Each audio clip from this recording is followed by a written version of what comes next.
L'heure du vrai changement a sonné pour un Malikoura. Time is up. We must go up. Nous devons nous lever et chacun doit pouvoir jouer sa partition pour un Malikoura. Maintenant qu'un président de la transition est connu de tous, en la personne du colonel-major Badiao, secondé par le colonel Assimi Goïta, et que toutes les attentes sont maintenant tournées vers la formation d'un gouvernement qui aura pour mission de mener à bien cette transition. L'heure du changement, c'est l'attente de tous les Maliens. Oui. Maintenant que la page semble se tourner vers ce Malikoura, il faudrait s'attaquer à l'essentiel. Car la récréation est terminée. Oui. Ce qui attend les réformateurs et pour réussir la refondation sont laborieux, mais pas du tout impossible. Oui.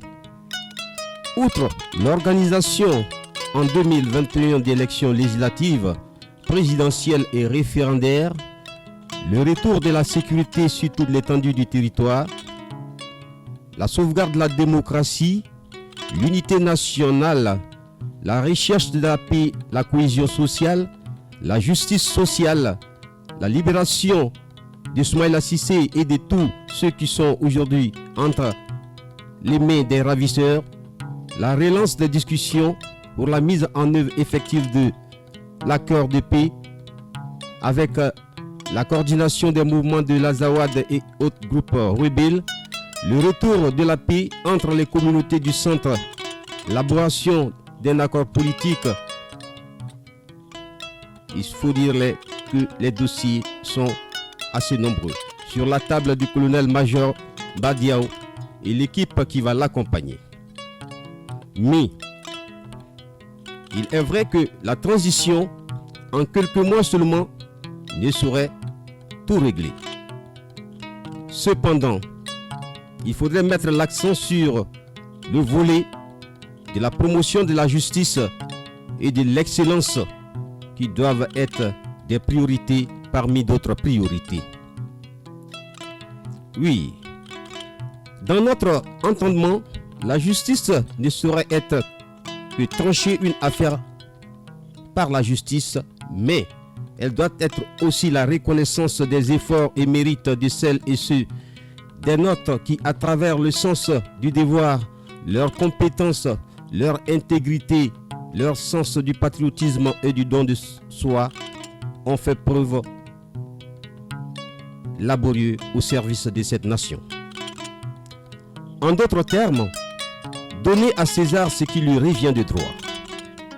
Mettre les hommes et femmes qu'il faut à la place qu'il faut au moment qu'il faut, dans l'intérêt supérieur de notre nation pour ce Malikoura. La reconnaissance du mérite et autres distinctions procure une grande fierté et un immense bonheur et suscite par la même occasion une forte motivation chez tous les individus. Ainsi promu, ceci peut servir d'exemple et de modèle pour toute une nation entière dans ce Malikoura qui se dessine. Oui, le colonel-major Badiao, ayant lui-même bénéficié de cette reconnaissance de la nation et connaissant bien l'intégrité, la rigueur d'homme de paix et de justice qu'il est, nous n'avons aucun doute qu'elle saurait user de tout le pouvoir que lui confère la transition pour faire la promotion de l'excellence et du mérite, l'une de ses priorités pour ce fondement de la mission qui leur est assignée. La reconnaissance du travail bien fait disait le philosophe Confucius, est une récompense souvent bien plus appréciée qu'un salaire. Fin de citation. On nous dit aussi que l'injustice est en grande partie mère de tout désordre, trouble et maux qui minent notre planète Terre. Mais, oui, pendant que nous en sommes, si plusieurs cas d'injustice sont avérés sous nos cieux ici chez nous au Mali, dans le passé, celles faites et subies par un des nôtres et pas les moindres qui aujourd'hui se trouvent en exil forcé, nous interpellent à plus d'un titre quand on sait tous les bons et loyaux services qu'il a rendus à son pays, le Mali. Je voudrais parler du célèbre inspecteur de police Papa Mambi Keïta, alias l'épervier du Mandé. Oui, cet épervier de police qui autrefois depuis le commissariat du 3e arrondissement du district de Bamako, en passant par la brigade d'investigation judiciaire BIJ, a pendant plus de 2 décennies servi loyalement avec dextérité et brio la patrie. Mais diront certains, comment une telle personne qui a de tout temps été une référence, une idole pour plusieurs jeunes qui ont embrassé le métier d'agent de police à cause de ses prouesses et sa notoriété, puisse se retrouver aujourd'hui dans un statut de réfugié, loin de sa famille, de sa patrie, de ses collègues de service, ses amis et proches. Face à cette question, le commun des mortels s'en souvient encore que c'est à la suite de l'affaire de la disparition de notre confrère Birama Touré que le célèbre inspecteur de police Papa Mambi Keïta et avec lui Adama Dramé, fondateur et directeur de publication du Sphinx, ont été obligés, pour sauver leur vie, sortir en catimini du pays, se retrouver en Côte d'Ivoire voisine avant de trouver exil en France. Oui. Sans être l'avocat du diable, nous avons encore en mémoire qu'avant ce triste épisode de l'affaire de notre confrère Birama Touré, Papa Mambi Keïta, l'inspecteur alias l'épervier du Mandé, aujourd'hui en exil forcé, avait subi assez d'injustice dans le cadre de sa promotion professionnelle. Il avait cependant toujours comme aujourd'hui gardé profil bas, toujours assidu au travail. Ceci avait fait le chou gras de la presse nationale et internationale sans que justice ne lui soit rendue à l'époque.